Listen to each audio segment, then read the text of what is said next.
I think cryptocurrency or Bitcoin um, doesn't move in a reliable way related to almost anything. It's moves up and down because of this mood and that mood. Unlike gold, let's say I would prefer gold and I would prefer crypto for various reasons. Crypto, it's very easy to track the owners and transactions in it. It's not liked by the government. It doesn't move in a way that's consistent with kind of any of the environments, and it's a small asset class. We talk a lot more about it, but its size is about 30% of the size of Microsoft, and Microsoft is one stock among many stocks. So it's given probably a lot more attention. I don't know, who knows? Maybe there's some element of it. I don't understand why people are more inclined to go to Bitcoin than gold. Ray Dalio is arguably one of the greatest investors of all time and is the founder of Bridgewater Associates, one of the most successful hedge funds to ever exist. In his most recent interview, Ray Dalio gives his updated view and outlook on Bitcoin and cryptocurrency as a whole. While some individuals have turned to cryptocurrencies as a store of value and insurance policy during uncertain economic times, Dalio believes that Bitcoin is not correlated to anything and does not move in any reliable or predictable way. A good thing or a bad thing depending on how you look at it. Dalio does acknowledge that although just 1/3 the market cap of a company such as Microsoft, Bitcoin generates huge global attention and news which may suggest its price has much further to run. Make sure to stick around to the end of the video where Dalio breaks down why he holds onto a portion of Bitcoin himself, but he still prefers gold due to its historical role as a store of value and widespread use as a reserve asset by central banks around the world. Also, only a small percentage of my viewers are actually subscribed. If you enjoy finance content, consider subscribing or liking the video. It's free and you can always change your mind. If you look internationally, gold is, for central banks, the third highest reserve asset. First is dollars, then euros, then gold, then Japanese yen. And central bankers are buying gold and they're not buying bonds.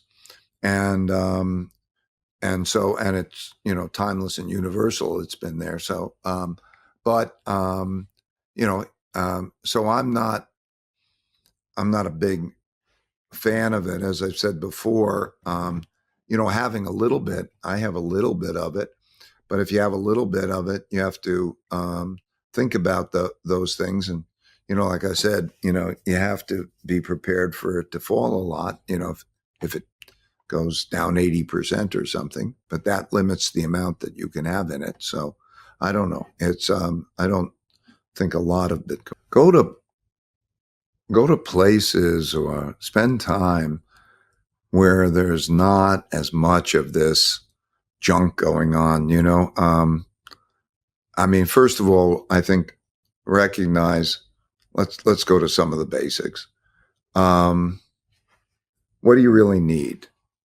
You need a bed to sleep in, you need food to eat. Most depressions, most people remain employed. Most wars, most people don't die or get injured. So, let's calm down and put all this in place. But let's be in places where there's, goodness and harmony and beauty. Maybe you spend more time in nature, or, you go out there and, I'd like to meditate. Meditation has had a big effect on me. So, don't get all stressed about it, navigate it well. And, enjoy life, enjoy those things. And I think that's, first of all, if it's really having that impact on you, don't get so hung up on the financial stories, and don't watch the television or something. Go out for a nice walk and in the nature, like all that story. You don't really need all that story. Okay. Now, what's going to happen to you? Like I say, don't get so hung up on expectations of having the most amount of money or whatever. Just, think about it. Like I say, will you lose where you live? Will you, what matters? Your friends, your family, your, give a good bed to sleep in, adequate food, go out into nature. Like I think my own view is sometimes, like the most luxurious thing I can do is take a tent and be out in a beautiful spot, so, don't avoid it. Don't get stressed out, understand it, be prepared. Right. I'll tell you, this idea of success being measured in the amount of money and status you have is really screwed up.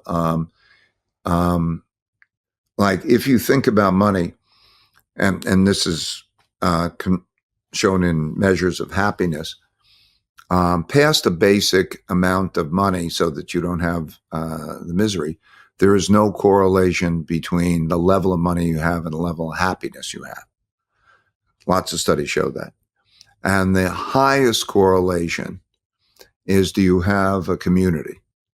That's the highest source of happiness, and also longevity. It has a big effect on longevity, stress. More than smoking, more than stopping alcohol, more than going to the gym and exercising. Right. And so, and then you think, like, what is money for? It has no intrinsic value. It only has a value of what it buys. And so it has a limited marginal ability, benefit. You add more and more to it. And, like, what are you going to do? Okay, so you're going to get a bigger house or a bigger car, or what okay.